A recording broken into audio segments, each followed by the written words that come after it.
Yan si Uncle mga kagore, panoorin natin, gihimay-himay na o gikumos-kumos na yung pagkain. Yan, ginawa niyang bulaklak. Yan, tingnan natin paano niya ginawa. Yung pawis niya, nilalagay niya sa pagkain niya mga kagore. Yung talsik niya sa pawis niya sa mukha niya, nilalagay niya sa pagkain niya. Gihimas-himas na, kamay-kamay na, yan, doan, yan. Ang pawis mo, ilagay mo. Yan. Masarap na yan, mga kagore. Tinanggal na yung nandikit sa kamay niya. Lagyan mong pawis para masarap malat-alat. Ayun, panyo. Ganun pala yun. Ilagay niya sa panyo. Ayan, panoorin niyo mga kagore. Tingnan mo paano niya ginawa yun. Binibilog-bilog. Parang naglalaro,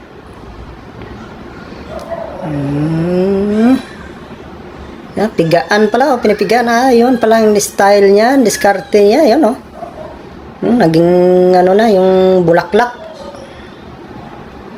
Yan, ganyan pala yung pagkain na yan, masarap yan. Masarap yan kasi may pawis yung halo-halo na, kuya, Uncle, yan. Bilog-bilog. Galing, magaling gumawa. Tingnan natin anong itsura kung maluto na. Para siyang flowers.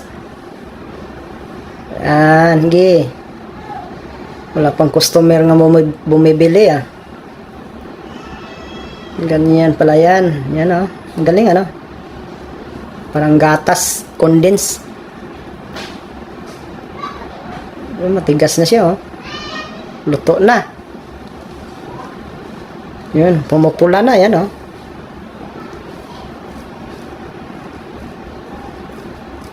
Galing gumawa talaga. Malupait talaga.